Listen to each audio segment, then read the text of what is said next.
ಕೈ ಬಿಡಿ ಯಾರು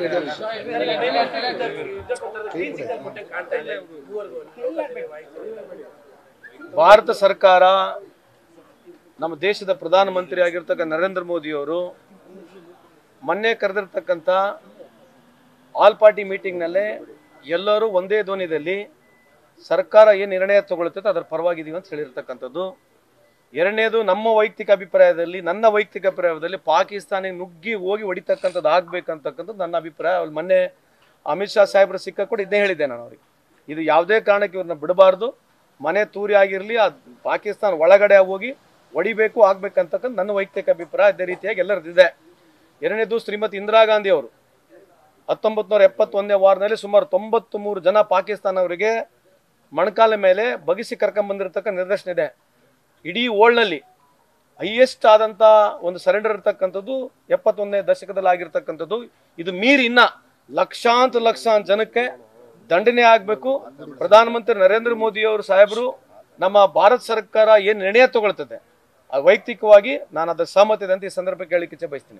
ಮಂಗಳೂರು ಕೂಡ ಪಾಕಿಸ್ತಾನ ಜಿಂದಾಬಾದ್ ಘೋಷಣೆಯನ್ನು ಕೆಲವರು ಕೂಗಿದ್ದಾರೆ. ಆ ವಿಚಾರಕ್ಕೆ ಸಂಬಂಧಪಟ್ಟಂಗೆ ಒಂದು ಯಾರ್ಯಾರು ಕೂಗಿದ್ದಾರೆ ಕಾನೂನಾತ್ಮಕವಾಗಿ ತಗೊಂಡು ಕಾನೂನಾಗ ಏನು ಕ್ರಮ ತಗೋಬೇಕು ಅದನ್ನ ತಗೊಳ್ತದೆ. ಆಗಿದ್ರೆ ಕೂಗಿದ್ರೆ ಗುಂಪು ಗಲಾಟೆ ಆಗಿದೆ, ಅಲ್ಲ ಈಗ ಇಶ್ಯೂಗಳನ್ನ ಎಲ್ಲಿ ಒಯ್ಬೇಕು ಅನ್ನತಕ್ಕಂಥದ್ದು ತಾವು ಕೂಡ ಸೆನ್ಸಿಟಿವ್ ಆಗಿರ್ಬೇಕಂತ ನನ್ನ ಮನವಿ.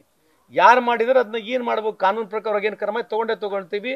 ಅದಕ್ಕೆ ಏನ್ ಮಾಡಬೇಕು, ಸರ್ಕಾರ ಇದೆ, ಕಾನೂನು ಕ್ರಮಗಳು ಮಾಡೇ ಮಾಡ್ತೀವಿ. ಅಲ್ಲ ಇಶ್ಯೂ ನಾವು ತಗೊಂಡು ಹೋಗೋಕ್ಕಿಂತ ಹೆಚ್ಚಾಗಿ ಆ ಥರದ ಪ್ರಕರಣ ಜಾಸ್ತಿ ಆಗ್ತಾ ಬರ್ತಾ ಇದೆ. ಪಾಕಿಸ್ತಾನ ಜಿಂದಾಬಾದ್ ಅನ್ನುವಂಥದ್ದು, ಆ ಫ್ಲಾಗ್ ನ ತಗೊಂಡು ಮನೇಲಿ ಇಟ್ಕೊಳ್ಳುವಂಥ ಪ್ರಕರಣ ಜಾಸ್ತಿ ಆಗ್ತಾ ಇದೆ. ಇದು ಯಾವ ಸಂದೇಶ ರವಾನೆ ಆಗ್ತಿದೆ ಕರ್ನಾಟಕದಿಂದ ಅಂತ? ಅಲ್ಲ ನೀವು ಕೇಳಿರ್ತಕ್ಕಂಥ ಪ್ರಶ್ನೆ ಸರಿ ಇದೆ. ಅವ್ರ ಮೇಲೆ ಕೂಡ ಅತ್ಯಾಚಾರ ಆಗ್ತಕ್ಕಂಥದ್ದು ನೀವು ಕೇಳ್ಬೇಕಲ್ಲ. ಮುಸ್ಲಿಮರ ಮೇಲೆ ಕೂಡ ಅತ್ಯಾಚಾರ ಆಗ್ತಕ್ಕಂಥದ್ದೇ ಅಲ್ಲ. ನೀವು ಕೇಳ್ತಕ್ಕಂಥದ್ದು ಇಲ್ಲಿ ಅಲ್ಲ. ನೀವು ಕೇಳಿರ್ತಕ್ಕಂಥ ಕೂಗೋರು ಯಾರು? ಅಲ್ಲ ಕೂಗೋರು ಯಾರು ಅದನ್ನ? ಅಲ್ಲ ಯಾರು ಕೂಗೋದು? ನಾವ್ ಹೇಳ್ತಾರೆ ಎಲ್ಲಿ ಯಾರ ಮೇಲೆ ಅತ್ಯಾಚಾರ ಆದ್ರೂ ಕೂಡ ಎಲ್ಲಿ ಯಾವ ರೀತಿ ಮಾಡಿದ್ರೆ ಅವ್ರನ್ನ ನಾವು ಖಂಡಿಸ್ತೀವಿ, ಕಾನೂನು ಪ್ರಕಾರ ಕ್ರಮ ತಗೊಳ್ತೀವಿ. ಯಾರು ಮಾಡ್ತಾರ ನನಗೆ ಕೇಳಿದ್ರೆ ನಾನು ಹೆಂಗೆ ಹೇಳಿ ಸರ್? ಅಲ್ಲ sir, I am not responsible for it.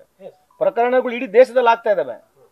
ಪ್ರಕರಣಗಳು ತಗೊಳ್ತಾ ಹೋದ್ರೆ ಪರ್ಸೆಂಟೇಜ್ ಆಫ್ ಪ್ರಕರಣಗಳು ತಗೊಂಡ್ರೆ ನೆಗೆಟಿವ್ ಭಾಳ ಇದಾವೆ, ಪಾಸಿಟಿವ್ನು ಭಾಳ ಇದಾವೆ. ಇದು ನನಗೆ ನೀವು ಸಡನ್ ಆಗಿ ಕೇಳಿದ್ರೆ ಯಾಕೆ ಪ್ರಕರಣಗಳು ಜಾಸ್ತಿ ಇದಾವೆ ನನಗೆ ಗೊತ್ತಿಲ್ಲ. ಮನಸ್ಥಿತಿಗಳು ಆ ಥರ ಬದಲಾಗ್ತಾ ಇದೆ. ಅಲ್ಲ ವಾತಾವರಣ ಆ ರೀತಿ ಕೆಟ್ಟಬಿಟ್ಟಿದೆ ದೇಶದಲ್ಲಿ. ಕೆಡಕು ನೂರಾರು ಕಾರಣಗಳಿದೆ. ಅದಕ್ಕೆ ನಾನು ಈ ರೀತಿ ಹೆಂಗೆ ಸ್ಪಷ್ಟೀಕರಣ ಕೊಡ್ಲಿ? ಆಮೇಲೆ ಯಾರು ಮಾಡಿರ್ತಕ್ಕಂಥ ಅವ್ರ ಪರವಾಗಂತೂ ಸಮರ್ಥನೆ ನಾವು ಮಾಡಲ್ಲ, ನೀವು ಮಾಡಲ್ಲ. ನೀವು ಸಮರ್ಥನೆ ಮಾಡ್ತೀರಾ? We all are Indians.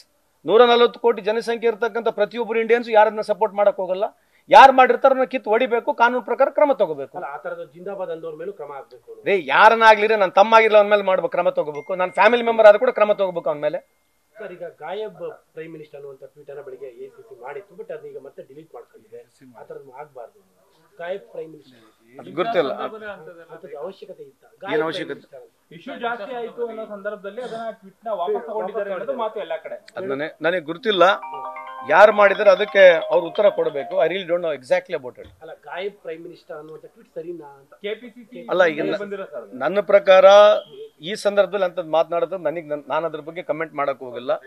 ಯಾರು ಟ್ವೀಟ್ ಮಾಡಿದ್ದಾರೆ, ಈಗ ಎಲ್ಲರಿಗಿಂತ ಹೆಚ್ಚಾಗಿ ನಮಗೆ ಇರ್ತಕ್ಕಂಥ ಸುಪ್ರೀಂ ಲೀಡರ್ ರಾಹುಲ್ ಗಾಂಧಿ ಅವರು, ಕರೆಕ್ಟ್ ಅಲ್ವಾ? ರಾಹುಲ್ ಗಾಂಧಿ ಅವರು ಅಲ್ಲಿ ಹೋಗಿ ಏನು ಕಮಿಟ್ಮೆಂಟ್ ಕೊಟ್ಟಿದ್ದಾರೆ, ಅದೇ ರೀತಿ ಎಲ್ಲಾ ಪಕ್ಷದವ್ರು ಹೋಗಿ ಜೊತೆಗೆ ಕಮಿಟ್ಮೆಂಟ್ ಮಾಡಿರ್ತಕ್ಕಂಥ ಇದೆ. ಇದನ್ನ ಜಾಸ್ತಿ ಲಾರ್ಜರ್ ಆಗಿ ನೋಡಬೇಕು.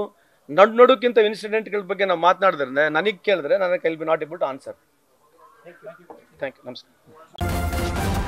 ನ್ಯೂಸ್ ಫಸ್ಟ್ ನಿರ್ಭೀತಿಯಿಂದ ನಿಮ್ಮ ಪರವಾಗಿ.